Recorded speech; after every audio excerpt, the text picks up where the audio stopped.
Hello everyone and welcome back. Well, you've obviously seen the title and then you've come here to see how to use the infotainment system on the Skoda Kamiq. But before we start, please consider subscribing to my channel by clicking the subscription button at the bottom, and also make sure to leave all the notifications on so that you never miss any video updates from my channel. Right, and also if you want to watch the full review video of this Skoda Kamiq, then you can click on the pop-up banner out here. You can click it later on also after watching this video and get to see the in-depth review video of this very car. Right, now let's get started showing you how to use the infotainment system on this Skoda Kamiq. So there is an 8-inch infotainment system that has been given on the Skoda Kamiq Sport, and you get these touch capacitive options on both the sides for your radio, media, menu, phone, app and car. So this is the default screen, like the wallpaper of a clock when the system is shut down, like, or switched off. And when I switch it on, you can see there is a menu option. So these are the 8 menu options, and in the other models you will find more systems options where you can scroll, but on this there are these fixed ones on the screen itself, and these are the shortcut buttons. So let me start off with the first one, which is your radio. Sorry about that. And you can change everything from your FM, the station list, the settings for changing the FM options, radio options, and you can go back and then you can go to the media options where you can see all the sources available, which is your FM, AM, USB, Bluetooth audio, smart link, which is your Android Auto, and Apple CarPlay. And then we come back to this main menu button. So with this button you can come back to this main menu option, and then there is the telephone option. When connected, you will see all your SMSs, messages, and the call options on this screen. There's also the sound setting that you can change, the positioning of it, the volume, when you're driving, or any warnings, the levels of it you can adjust from here. Then there is the settings. So there's the touch screen tone. So now you can see there's a clicking sound that you will hear. You can keep that on, and also the menu button tone that you can keep it on or off. And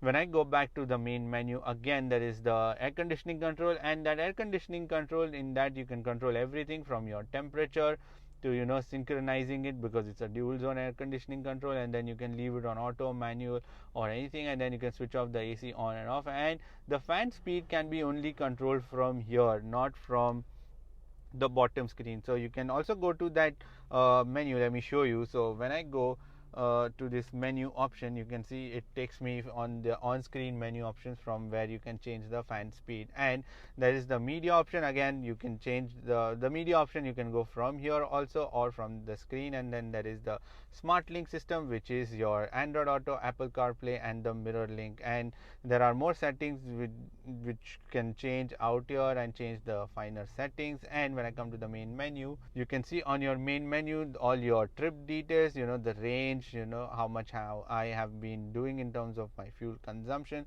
This is since start, this is the long term average, and then this is since refueling the car. And then you can change everything, your virtual cockpit. So the virtual cockpit is basically this. So you can change all the settings. Let me change the view and show it to you. So when I change, you can see the dials out here, they change all the settings, and that's the second view you can change. So you can customize everything from here. And there is also a vehicle status where it shows everything.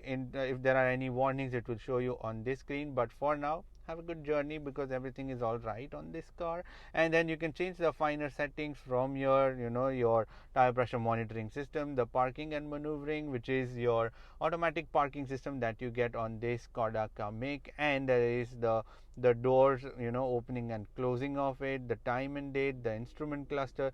You can change what all information you see on screen, the unit service settings, when was your last service done, and when is the next service due. Then we come to the main option, and then the finer settings to change your screen. If you want to switch it off automatically, like it switches off. And if you want the brightness, you want to see the clock, the touch screen tone, the menu tone. Then there is date and time. Then there is more languages that you can change. So for now, there is only Arabic language that you get as an option. And then the units, and also the Bluetooth settings that you can change. Sorry about that. So yeah, the Bluetooth settings, you can change the name and everything from here.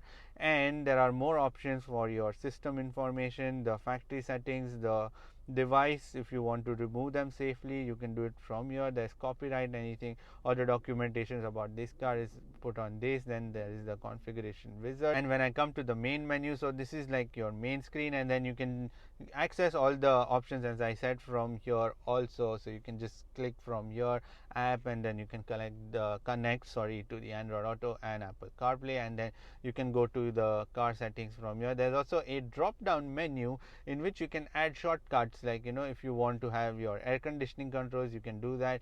Then there is the virtual cockpit option, then there is the screen off button, and then there is the sound option.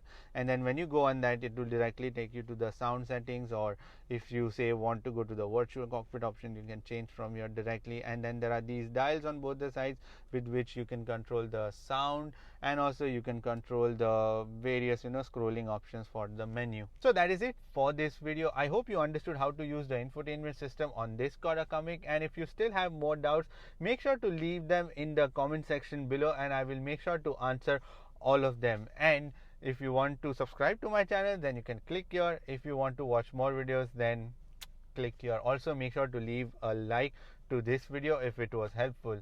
I shall see you in the next video. Bye bye and take care.